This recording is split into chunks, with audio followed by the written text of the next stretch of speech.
Welcome back to our lecture on the nature of management, Chapter 6 for BUSA 100. And we left off on our initial part discussing financial managers. So financial managers are what you would expect. They manage the funds of the organization. And so this gives you kind of an insight about what they're responsible for and the important need they have in our business organizations. Now, some of the skills that it's important that we develop as we're thinking about business or the environment of management is how analytical are you? Are you able to identify relevant issues and recognize the connection between all those issues and underlying causes of a particular issue or situation? Very big question for you to ask yourself. Also, you want to determine how do you resolve ethical issues. For example, if you think about what's happening now with the coronavirus, there are so many issues that are out there that it's difficult to put your finger on it, but you need to possess the ability to think analytically because it's one of the most important roles or skills of successful managers. Human relation skills are what you would expect as well, where you have an opportunity to deal with people both internally and externally as far as their environment is concerned. This can be very challenging. Every one of us are not built to deal with people if they have different kind of special human relation issues. But those who can, we applaud them and we appreciate them because they're very important in all types of organizations. So it's important that we possess this ability to understand and communicate and realize that different employees have different issues, and we have to just understand that as we're working in management that you will deal with human relation issues at some point in your career. Here are some requirements for a successful leader. You know, this list could be 100 pages long because there are so many requirements, but I will just tell you that initially you have these requirements based on the ability to communicate objectives and expectations. Go back. You want to gain the respect of my apologies. You want to gain the respect of the stakeholders. You want to develop shared values. You want to be able to empower employees to make decisions. That is a very challenging endeavor for some managers, but I would encourage you that if you can, help your people to feel they can make decisions and you guide them in those decisions. Of course, you can also provide rewards, which could be in the form of incentives. It could be vacation time. It could be special parking spaces. All those things could be rewards, but you certainly have to take corrective action if those things don't meet your expectation. Leadership styles, there again, this could be 50 pages long, but in the book it talks about autocratic leaders that makes all the decisions and tell employees what to do. Are you that kind of leader that simply tell people what to do and keep it moving? Well, you want to adopt a little bit of a different style. The democratic leaders involve employees in their leadership decisions. And those people who are just basically what they're calling free rein leaders let employees work without much interference, but you do so by setting performance standards and letting them find their own way to get there. Now, that really is a good way to operate, but initially you may have to use a combination of these leadership styles to achieve your goals.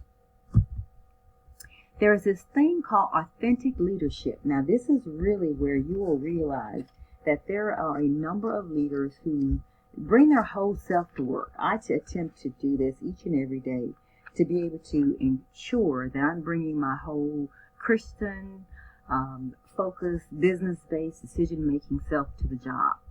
So different from the three other leadership styles because it's not exclusive. Both democratic and free-rein leaders can qualify as authentic, and they're passionate. Here is kind of the creme de la creme of this slide. They're passionate about their goals and the mission and values, and they seek to form relationships as it relates to their business as a whole. Employee empowerment. Love this concept because it looks at how employees are provided the ability to take responsibility in their job. Leaders who empower employees, they typically have more loyal employees and they have employees who understand that their role is important in the organization. So leaders must adopt a system that supports employees' ability to provide input and feedback to the company, and they must be trained to empower employees. You don't wake up one day and say, oh, I know how to do this. It typically requires experience and practice to be successful in this area. How do you lead in teams? As you know, working in the class, you're working in a team environment. So you almost have your small organization right here in class. And so today decisions are made by teams. They're becoming the norm. So if you're one of those people who say, hey, I want to work by myself, leave me alone, I don't want to deal with anybody, listen up. It's a different environment and you will have to deal with people even though you prefer not to. But leadership by team is a concept in business that we do often. It's an effective way to encourage employees as well as effective in terms of making decisions collectively in a team. Outspoken employees sometimes dominate the team and engage in groupthink, which is why as managers we have to be able to silence the ones who overtalk and drown out others and rise up the other additional people who have something to say, just need a time to say it.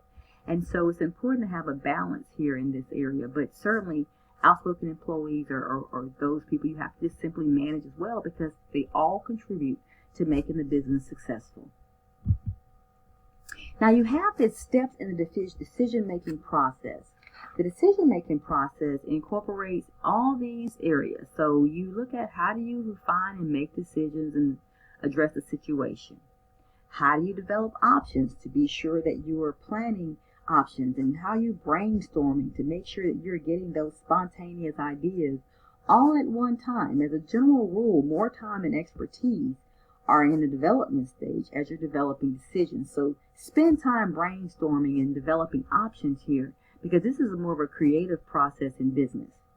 How do you analyze options? You do this after you look at all the different possible outcomes you have and analyze each one of those for appropriateness and practicality.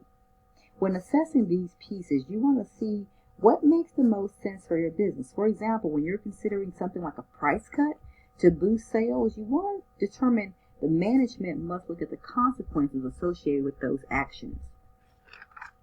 Now, selecting the best option sounds pretty simplistic, and it is, but you have to think about all these different areas. And so what could be a simple decision really could have major implications. So it's important that we think through this and be sure that we look at all the necessary options, but select the ones that may make the most sense for our business and reject the ones that don't. So you're making a strong decision making analysis here in this area. How are you going to implement the decision? Lots of question goes into that as well. To deal with the situation at hand, the selected options or option must be put into action. How are you going to do it? So this is the huge question mark of how do you do it? And then monitoring the consequences. This can be very challenging.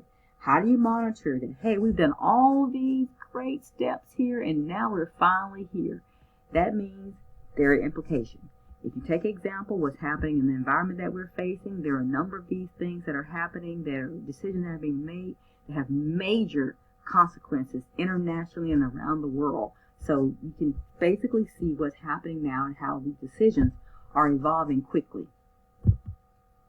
Recognizing and defining different decisions, and I think I kind of covered this. So basically you have to look at the first step is basically looking at what's going to be positive and negative, determining those different decision levels, and recognizing what a management decision may do. Going into options, brainstorming I shared with you as well, and you can basically go through all the elements as well. So you ask yourself various questions as you're going through this particular process. Management and practice. Wow, management is really not a cut and dry process. Most people think, oh, I got this, I can do this. But management and practice meaning you're dealing with a great deal of diversity and uncertainty, and all this information is coming at you at one time. Managers spend as much as 75% of their time working with others, not only with the subordinates, but people inside the organization, people outside the organization, people around the organization. And they're developing all these different tenets and abilities to determine what's our agenda, how are we going to network, how are we going to build relationships. All these things play a role in that. And so you need to figure out that despite uncertainty, there are opportunities for potentially relevant information. You want to get things done through a large amount of diverse people who you don't have control over. So how do you manage those people who you don't supervise, who you don't pay, for example? Very different and very difficult as well. You're setting agendas, and so when you're having a meeting, you've probably been meeting beforehand when they say, what's the agenda? What are we covering today? It helps determine exactly what needs to get done, and I highly encourage you to incorporate that when you're having meetings or sessions about whatever it is to get things done, particularly as you're doing classwork, to know exactly where you need to be and create a flow and agenda. Networking, building relationships, and basically trying to develop those opportunities to connect, which is why we use social media and networking tools that are out there. Challenges of the business world. There are so many challenges that we're facing. And so there's rapidly changing technologies. There's increased scrutiny of, corporate responsibility and whether or not you're socially responsible. The impact of social media is great in business and it impacts us tremendously. There's a changing in the nature of how people work. So right now we're working remotely. We're in school, we're in class. I have expectations of you. You have expectations of me. New laws and regulations, increased global competition, declining standards in some areas, making the best use of time.